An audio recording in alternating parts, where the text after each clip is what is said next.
In March of 2020, COVID-19 struck and created a worldwide pandemic. Live theater sadly was put on an indefinite hold until a cure was in sight. During this time, the Birmingham Village Players, like all other live theaters, had to cancel their season and set their sights on virtual content. During a thorough clean of the theater, a discovery was made deep in the vaults beneath the basement of the playhouse. Lost, never before heard of tapes were discovered of a radio broadcast of a Shakespeare play. What you are about to hear are those long-lost recordings, restored to the best of our abilities. While not perfectly restored to what we assume would be its original quality, we think it's the right time for this lost play to finally reach the light of day. The Birmingham Village Players Radio Hour presents William Shakespeare's The Two Gentlemen of Verona, recorded in 5 installments for your listening pleasure. Tonight, we present to you Act 3 of our Shakespearean comedy. But first, a word from tonight's sponsor. The following is a paid political advertisement. Tonight's episode is proudly brought to you by the campaign to re-elect Taft. Taft, fighting for the important issues in America. Do you like limited tax on lumber? Do you enjoy a president who isn't afraid to fall asleep at the opera? Well, this Ohio native is perfect for you, Michigan. Ohio, the butter to Michigan's bread. Let's bring facial hair back to the White House. Remember, to save America from this flood, put it on a raft. Vote Taft.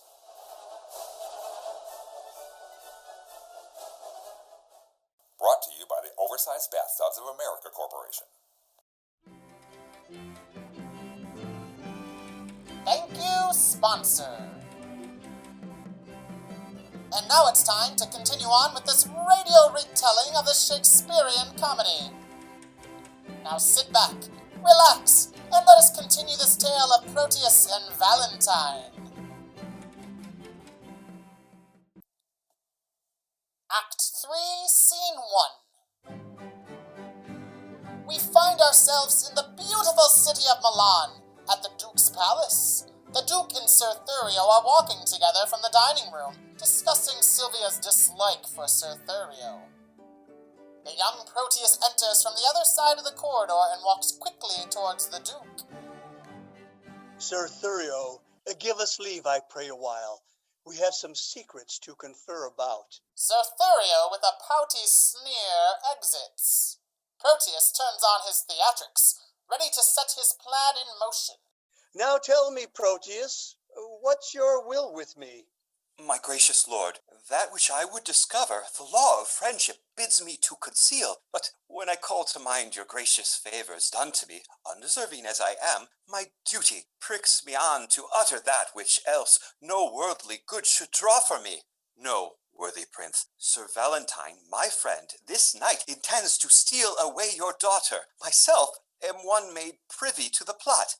I know you have determined to bestow her on Thurio, whom your gentle daughter hates, and should she thus be stolen away from you, it would be much vexation on your age. Thus, for my duty's sake, I rather chose to cross my friend in his intended drift, than, by concealing it, heap on your head a pack of sorrows which would press you down, being unprevented, to your timeless grave. Proteus, I thank thee for thine honest care, which to requite command me while I live. This love of theirs myself have often seen, haply when they have judged me fast asleep, and oftentimes have purposed to forbid Sir Valentine her company and my court. But, fearing lest my jealous aim might err, and so unworthily disgrace the man, a rashness that I have ever yet shunned, I gave him gentle looks, thereby to find that which thyself has now disclosed to me, and that thou mayest perceive my fear of this, knowing that tender youth it is soon suggested, I nightly lodge her in an upper tower, the key whereof myself have ever kept, and thence she cannot be conveyed away. No, noble lord, they have devised a mean how he her chamber window will ascend, and with corded ladder fetch her down, for which the useful lover is now gone, and this way comes he with it presently, where, if it please you, you may intercept him. But, good my lord, do it so cunningly that my discovery be not aimed at, for love of you, not hate unto my friend, hath made me publisher of this pretense. Upon mine honor, he shall never know that I had any light from thee of this. Adieu, my lord. Proteus recognizes the youthful footsteps coming their way. Oh, Sir Valentine is coming. Proteus hides quickly behind a suit of armor by the door as Valentine enters the hallway. He is wearing a long cloak and is clearly hiding something behind it. Proteus, unseen, sneaks out of the doorway once Valentine has passed. Sir Valentine, whither away so fast? The Duke, now privy to Valentine's plan, thanks to Proteus, smiles wickedly as he approaches Valentine. Please, your grace, there's a messenger that stays to bear my letters to my friends, and I am going to deliver them. Oh, be they of much import? The tenor of them doth but signify my health and happy being at your court. Oh, nay then, no matter. Stay with me a while. I am to break with thee of some affairs that touch me near, wherein thou must be secret. 'Tis not unknown to thee that I have sought to match my friend Sir Thurio to my daughter. I know it well, my lord. And sure, the match were rich and honorable. Besides, the gentleman is full of virtue, bounty, worth, and qualities, beseeming such a wife as your fair daughter. Cannot your grace win her to fancy him? No, trust me.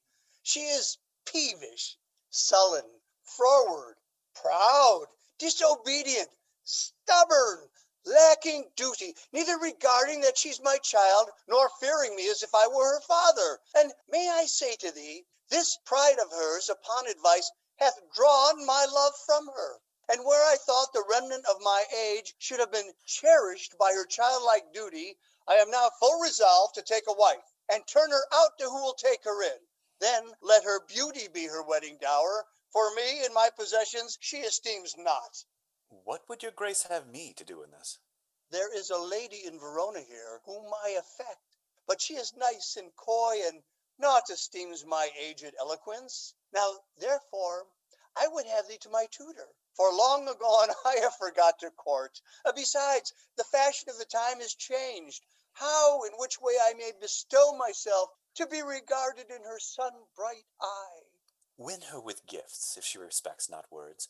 Dumb jewels often in their silent kind more than quick words do move a woman's mind. But she did scorn a present that I sent her. A woman sometimes scorns what best contents her. Send her another. Never give her o'er, for scorn at first makes after love the more. If she do frown, 'tis not in hate of you, but rather to beget more love in you. If she do chide, 'tis not to have you gone, for why the fools are mad if left alone. Take no repulse, whate'er she doth say, for get you gone, she doth not mean away. The man that hath a tongue, I say, is no man if with his tongue he cannot win a woman. But she, I mean, is promised by her friends unto a youthful gentleman of worth, and kept severely from resort of men, that no man hath access by day to her. Why, then I would resort to her by night. Aye, but the doors be locked, and keys kept safe, that no man hath recourse to her by night. What lets but one may enter at her window? Her chamber is aloft, far from the ground, and built so shelving that one cannot climb it without apparent hazard of his life. Why then a ladder quaintly made of cords, to cast up with a pair of anchoring hooks, would serve to scale another hero's tower, so bold Leander would adventure it. Now, as thou art a gentleman of blood, advise me where I may have such a ladder. When would you use it, pray, sir, tell me that. Oh, this very night, for love is like a child that longs for everything that he can come by. By 7 o'clock I'll get you such a ladder. But hark thee, I will go to her alone.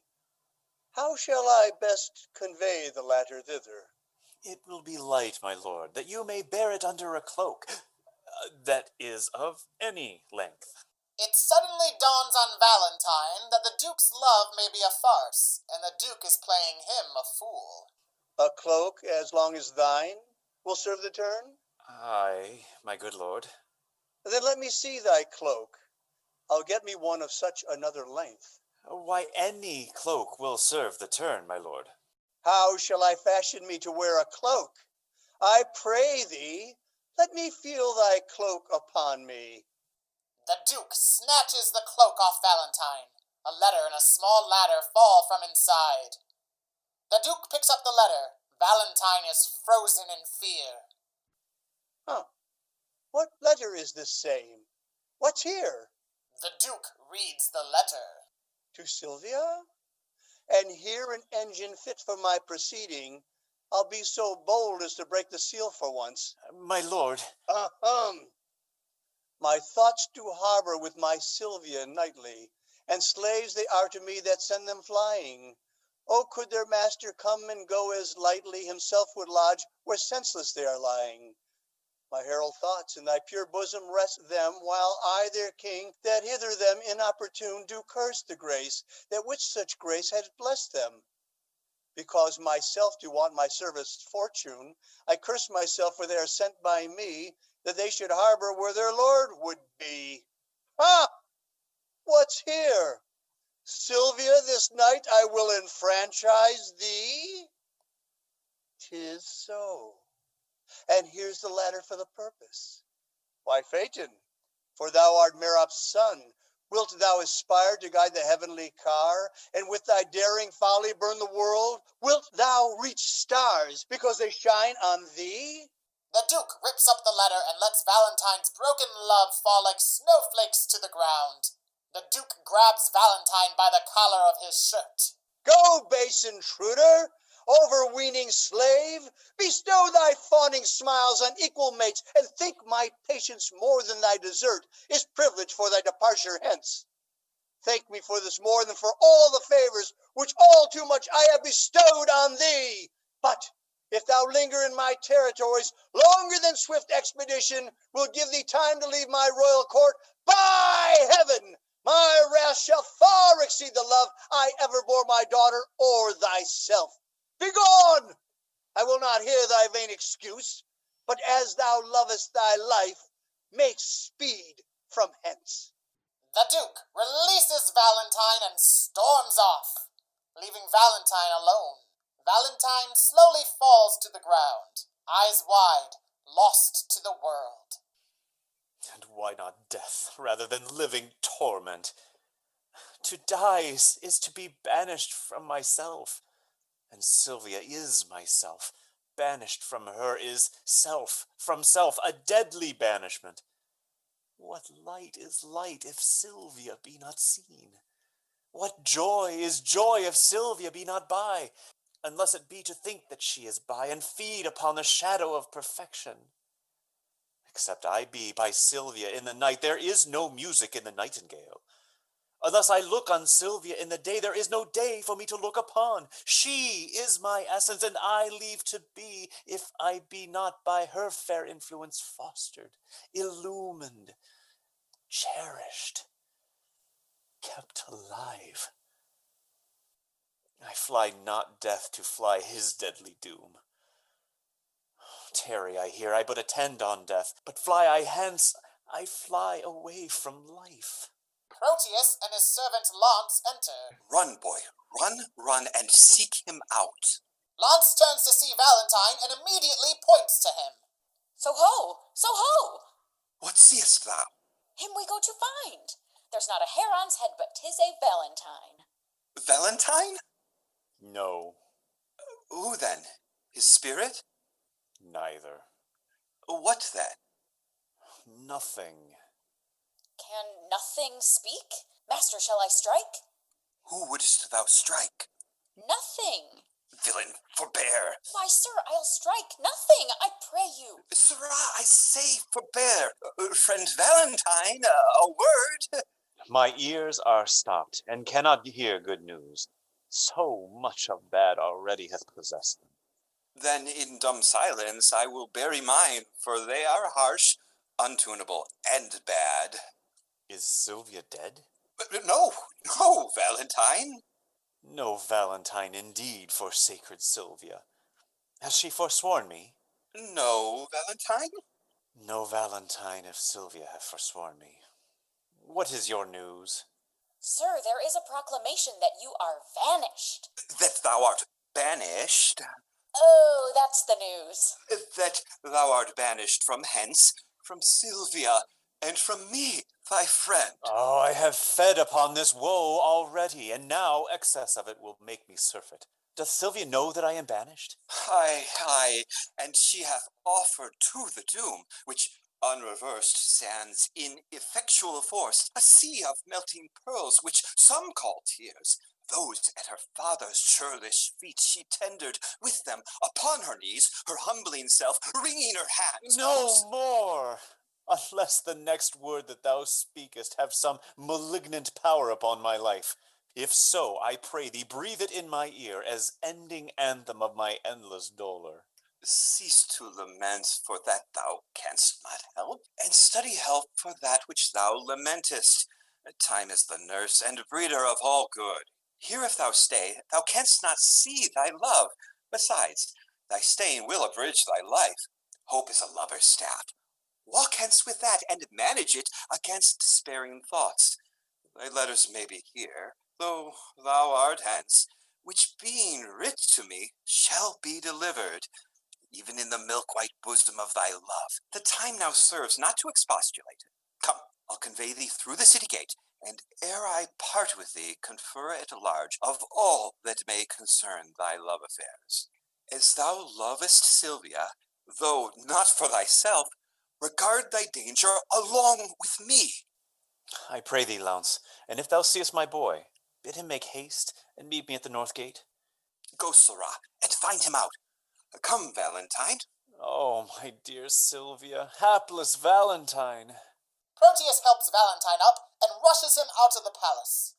Launce races through the palace to try to find Speed, Valentine's servant, but stops to look at the garden. I am but a fool, look you! And yet I have the wit to think my master is a kind of a knave. But that's all one, if he be but one knave. He lives not now that knows me to be in love, yet I am in love. But a team of horse shall not pluck that from me, nor who 'tis I love. And yet 'tis a woman. But what woman I will not tell myself. And yet 'tis a milkmaid. Yet 'tis not a maid, for she hath had gossips. Yet 'tis a maid, for she is her master's maid, and serves for wages. She hath more qualities than a water spaniel, which is much in a bare Christian. Launce pulls out a letter of love he also wrote. Here is the catalogue of her condition. Imprimis, she can fetch and carry. Why, a horse can do no more. Nay, a horse cannot fetch, but only carry. Therefore is she better than a jade. Item, she can milk. Look you, a sweet virtue in a maid with clean hands. Speed happily enters from the other end of the garden. How now, Senor Lance? What's news with your mastership? With my master's ship? Why, it is at sea. Will your old vice still mistake the word? What's news, then, in your paper? The blackest news that ever thou heardest. Why, man, how black? Why, as black as ink. Ugh. Let me read them. Fie on thee, jolthead, thou canst not read. Thou liest. I can. I will try thee. Tell me this, who begot thee? Mary, the son of my grandfather. Oh, illiterate loiterer, it was the son of thy grandmother. This proves that thou canst not read. Try me in thy paper. There, and St. Nicholas be thy speed. Speed reads the letter, and if you're a fan of a good list, this scene is for you. Imprimis, she can milk. Aye, that she can. Item, she brews good ale. And thereof comes the proverb, blessing of your heart you brew good ale. Item, she can sew. Well, that's as much as to say, can she sew? Item, she can knit. What need a man care for a stock with a wench when she can knit him a stock?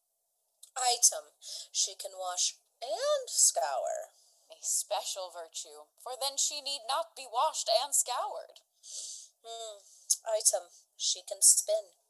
Then may I set the world on wheels when she can spin for her living. Item, she hath many nameless virtues. That's as much as to say bastard virtues, that indeed know not their fathers, and therefore have no names. Ah, here follow her vices. Close at the heels of her virtues. Item, she is not to be kissed fasting in respect of her breath. Well, that fault may be mended with a breakfast. Read on. Item, she hath a sweet mouth. That makes amends for her sour breath. Ugh. Item, she doth talk in her sleep. It's no matter for that, so she sleep not in her talk. Item, she is slow in words. Oh, villain that set this down among her vices. To be slow in words is a woman's only virtue. I pray thee out with it, and place it for her chief virtue. Item, she is proud. Out with that too.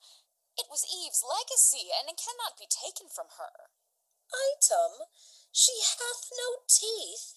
I care not for that neither, because I love crusts. Item, she is cursed. Well, the best is she hath no teeth to bite. Item, she will often praise her liquor. If her liquor be good, she shall. If she will not, I will, for good things should be praised. Item, she is too liberal. Of her tongue she cannot, for that's writ down she is slow of. Of her purse she shall not, for that I'll keep shut. Now of another thing she may, and that cannot I help. Well, proceed. Item, she hath more hair than wit, and more faults than hairs, and more wealth than faults. Stop there. I'll have her. She was mine, and not mine, twice or thrice in that last article. Rehearse that once more. Item, she hath more hair than wit. More hair than wit. It may be. I'll prove it. The cover of the salt hides the salt, and therefore it is more than the salt. The hair that covers the wit is more than the wit, for the greater hides the less. What's next? More faults than hairs. That's monstrous. Oh, that were out. And more wealth than faults. Why, that word makes the faults gracious. Well, I'll have her, and if it be a match, as nothing is impossible. What then? Why, then I will tell thee. Oh, that thy master stays for thee at the north gate. For me? For thee. Ay, who art thou? He hath stayed for a better man than thee. And must I go to him? Thou must run to him, for thou hast stayed so long that going will scarce serve the turn. God, why didst not tell me sooner? Pox of your love letters. Speed in a huff throws the letter to the ground and runs off to find Valentine.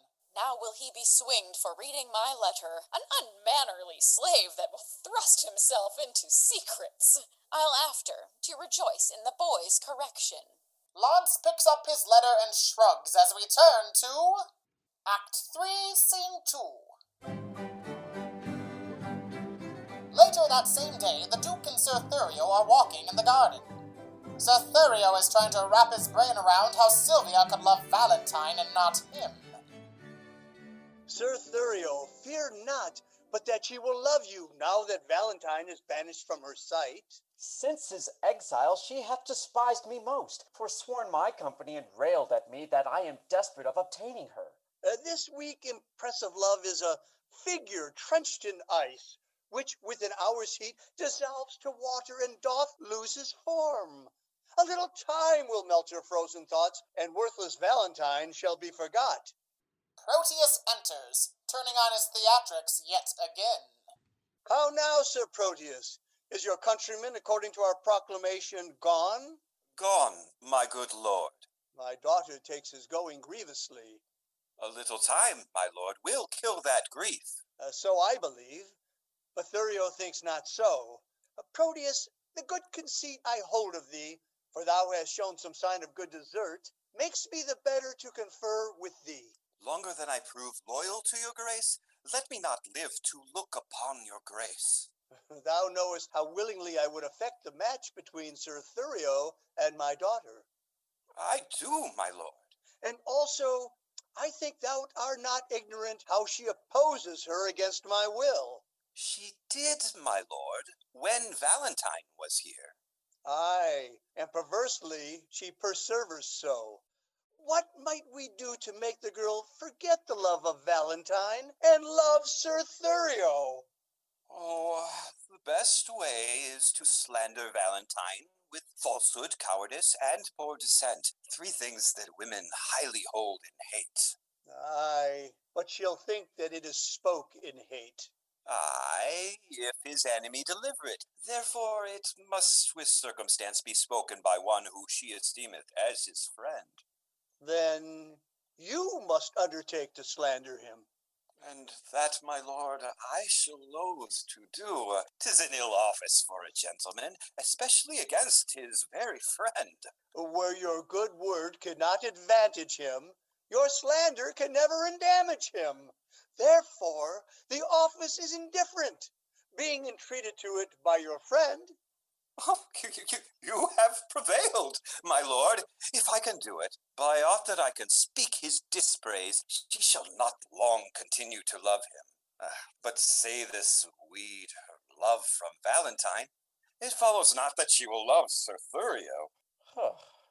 Therefore, as you unwind her love from him, lest it should ravel and be gone to none, you must provide to bottom it on me, which must be done by praising me as much as you in worth dispraise Sir Valentine. And Proteus, we dare trust you in this kind, because we know on Valentine's report you are already love's firm votary, and cannot soon revolt and change your mind. Upon this warrant shall you have access, where you with Sylvia may confer at large. For she is lumpish and heavy, melancholy, and for your friend's sake will be glad of you, where you may temper her by your persuasion to hate young Valentine and love my friend. As much as I can do, I will effect, but, you, Sir Thurio, are not sharp enough. You must lay lime to tangle her desires by wailful sonnets, whose composed rhymes should be full fraught with serviceable vows. Aye, much is the force of heaven-bred poesy. Sir Thurio, say that upon the altar of her beauty you sacrifice your tears, your sighs, your heart. Write till your ink be dry, and with your tears moist it again, and frame some feeling line that may discover such integrity. For Orpheus's lute was strung with poet's sinews, whose golden touch could soften steel and stone, make tigers tame, and huge leviathans forsake on sounding deep to dance on sands. After your dire lamenting elegies, visit by night your lady's chamber window, with some sweet concert. To their instruments tune a deploring dump. The night's dead silence will well become such sweet complaining grievance. This, or nothing else, will inherit her. Proteus picks a flower from the garden, and with much sarcasm sticks it behind Sir Thurio's ear. Ha ha! This discipline shows thou hast been in love. And thy advice this night I'll put in practice. Therefore, sweet Proteus, my direction giver, let us unto the city presently, to sort some gentlemen well skilled in music. I have a sonnet that will serve the turn to give the onset to thy good advice. About it, gentlemen. We'll wait upon your grace till after supper, and afterwards determine our proceedings. Even now about it, I will pardon you. Sir Thurio, giddy with anticipation, rushes off, followed by a reluctant Proteus. The Duke, satisfied, gives a proud sigh and turns back to the palace to find his daughter Sylvia. And with that, gentle audience, we have reached the end of Act 3 of our thrilling adventures. The cast by order of appearance were the Duke, played by Steve Sussman, Proteus by Jude Purcell, Valentine by Tom Shalakis, Lance by Jacqueline Cherry, Speed by Jackie Berry, and Thurio by Sterling Orlowski. Our sponsor was read by Steve Roberts. Tune in next week for Act 4 in our 5-part radio drama to have all of your burning questions answered. Will Valentine live a life of exile, or will he find his way back to his love Sylvia? Will Sir Thurio win over Sylvia with his new plan, or will Proteus's plan ruin yet another man's hope for the hand of fair Sylvia? Will the female characters get any dialogue? Spoiler alert, they do. All these answers and more will be answered next week when we return with Act 4 of The Two Gentlemen of Verona. Thank you and have a wonderful evening.